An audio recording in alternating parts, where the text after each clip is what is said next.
ব্যক্তিগত জীবনে একজন সফল ব্যবসায়ী হলেও 2021 সালে বিধানসভা নির্বাচনে ভারতীয় জনতা পার্টি বা বিজেপির হাত ধরে রাজনীতিতে আসা এবং সাধারণ মানুষ তাকে দুহাত তুলে আশীর্বাদ দিয়ে জনগণের প্রতিনিধি হিসেবে বিধানসভায় পাঠান। বেশ ভালোই চলছিল, কিন্তু খেলা হবে স্লোগানের মতো করে রায়গঞ্জবাসীর ভাগ্যের সাথেই খেলা হয়ে গেল। বিজেপি বিধায়ক শিবির বদল করে বর্তমান শাসক দল তৃণমূলে যুক্ত হলেন। তারপর পুরোটাই রায়গঞ্জবাসী দেখেছে। বিধায়ক পদ থেকে পদত্যাগ করা, লোকসভা নির্বাচনে প্রার্থী হয়ে দাঁড়ানো, নির্বাচন ঘিরে নির্বাচনী প্রচার। তবে নির্বাচনের পূর্বে বিধায়ক পদ থেকে ইস্তফা দেওয়ায় আবার উপনির্বাচনের দামামা বেজে যাওয়ায় প্রার্থী বাছাই নিয়ে শুরু হয় জল্পনা। অবশেষে সর্বভারতীয় তৃণমূল কংগ্রেস প্রেস বিজ্ঞপ্তি দিয়ে প্রাক্তন বিধায়ককেই আবার পুনরায় প্রার্থী হিসেবে নির্বাচন করলেন। আজ সাংবাদিক বৈঠকে তিনি রায়গঞ্জবাসীর জন্য কী বার্তা দিলেন, কেমন ছিল তার প্রতিক্রিয়া, রইল আপনাদের জন্য বিশেষ প্রতিবেদন খাস খবর 8-এর পর্দায়। প্রথমেই আপনাদের মাধ্যমে আমাদের দলের সুপ্রিমো মাননীয় মুখ্যমন্ত্রী মমতা বন্দ্যোপাধ্যায়কে আমি হৃদয়ের অন্তরস্থল থেকে ধন্যবাদ কৃতজ্ঞতা জ্ঞাপন করছি যে উনি আমার উপর আস্থা রেখেছেন, বিশ্বাস রেখেছেন। আর নিশ্চিত আমি রায়গঞ্জবাসীর স্বার্থেও বলতে চাই যে 3 বছরের আমি বিধায়ক ছিলাম। রায়গঞ্জের যেটা দাবি ছিল তার 80% আমি কাজ করতে পেরেছি। কিছু কাজ পেন্ডিং রয়েছে। আশা করব রায়গঞ্জবাসী এবার আমাকে সুযোগ করে দিবেন সেই সব কাজ পূরণ করার জন্য। আমাদের মামাটি মানুষের সরকার যেই হিসাবে বাংলা জুড়ে উন্নয়নের বন্যা বইয়ে দিয়েছেন মানবিক মুখ্যমন্ত্রী, 74টা প্রকল্প সাধারণ মানুষকে উপহার দিয়েছেন, তাতে সাধারণ মানুষ সরাসরি উপকৃত হচ্ছে।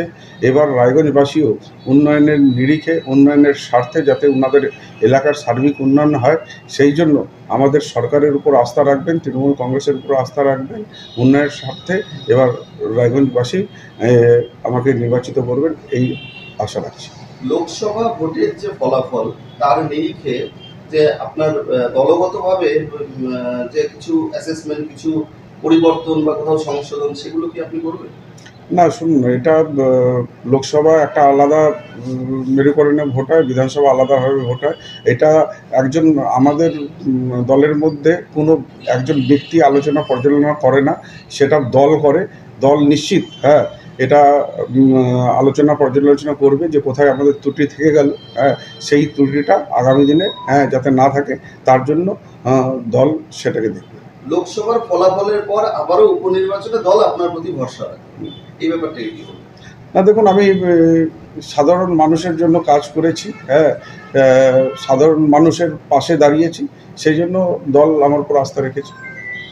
আগামী দিনে দলীয় কর্মীদের যারা আপনার সঙ্গে ছিলেন বা দলের যারা রয়েছে, লোকসভাটা অনেক বড় একটা এলাকা ছিল, এবারে বিধানসভা, আপনার বিধানসভা, আপনি এর আগে বিধায়ক ছিলেন, সেই জায়গাগুলো কিভাবে ম্যানেজ করবেন? না, নিশ্চিত এবার আমার বিধানসভায় আমাদের যারা দলের কর্মী আছে, যারা ভাবেন জনপ্রতিনিধিগণ আছেন, সবাই আমরা ঐক্যবদ্ধভাবে মিলিত হয়ে এবার নির্বাচন লড়ব। আর মানুষেরকে এটা বোঝাবো যে উন্নয়নের স্বার্থে ভোট করেন, কোনো ধর্মের মেরুকরণে ভোট করবেন না। এই বিধানসভার নির্বাচন আপনার এলাকার উন্নয়ন যাতে হয় সেটাকে আপনারা বেছে নিন, উন্নয়নের জন্য আপনারা ভোট করুন। আশা রাখি আমরা সাধারণ মানুষ, লোকসভায় হয়তো আমি ব্যর্থ হয়েছি, কিন্তু সাধারণ মানুষ অনেক রায়গঞ্জবাসী রয়েছেন, তারা আফসোসও করেছেন, কিন্তু এবার বিধানসভায় যেখানে আমাদের সরকার রয়েছে, মানুষ সরকারের সাথে থাকবে। আর এবার ভোটটা উন্নয়নের জন্য রায়গঞ্জবাসী আমাকে দেবে। বুদ্ধিজীবী মহল এবং কূটনীতি বিশারদের যে একটা সমীক্ষা ছিল, তাতে বলেছিল যে কৃষ্ণ কল্যাণী লোকসভা নির্বাচনে যেভাবে দাঁড়িয়েছিলেন সেই ট্র্যাজেডিতে কিছু ভুল ছিল। এবার কি সেই বিধানসভায় সেগুলোই চলবে না, সেটা পরিবর্তন? না, নিশ্চিত মানুষ ভুল করে, ঠেকে শেখে। তো যেই আমার কিছু শুভচিন্তক আছেন, তারা আমাকে নিশ্চিত গাইড করবেন। আর আমি আমাদের দলের যারা নেতৃত্ববৃন্দ রয়েছে তাদের সাথে নিশ্চিত আলোচনা করে নিজেদের রণনীতি তয় করব। সেই হিসাবে আমরা মিলিতভাবে ঐক্য শক্তি নিয়ে আমরা নামব।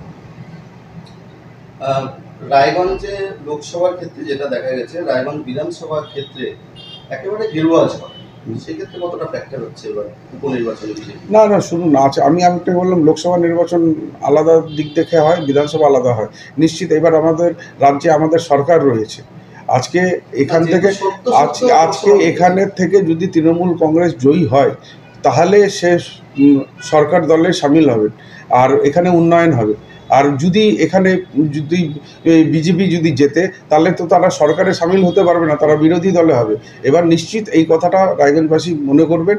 আজকে রায়গঞ্জবাসীর স্বার্থে আমি বলছি, আজকে যেটা আমি বলেছিলাম রায়গঞ্জবাসীর ব্রিজের কথা, সেটাও আমাদের স্যাংশন হয়ে আছে। শুধু বিহার থেকে একটা এনওসি যদি আসে তাহলে সেই ব্রিজটাও হবে।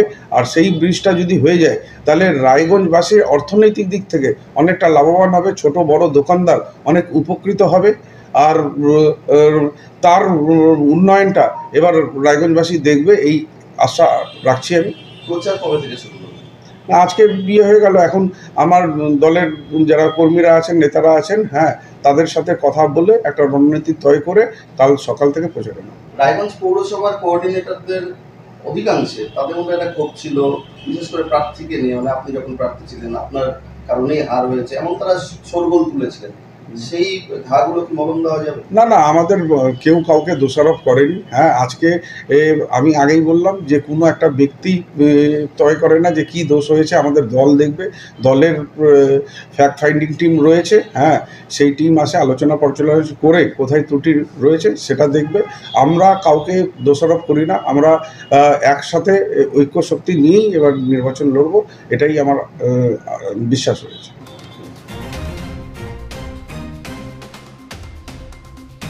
রায়গঞ্জ থেকে ব্রিকেশ বর্মনের রিপোর্ট, খাস খবর 8।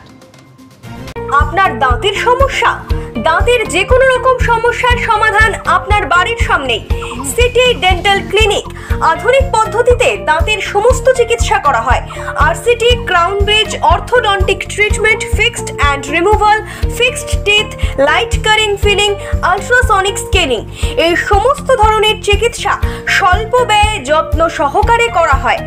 আজই যোগাযোগ করুন সিটি ডেন্টাল ক্লিনিক।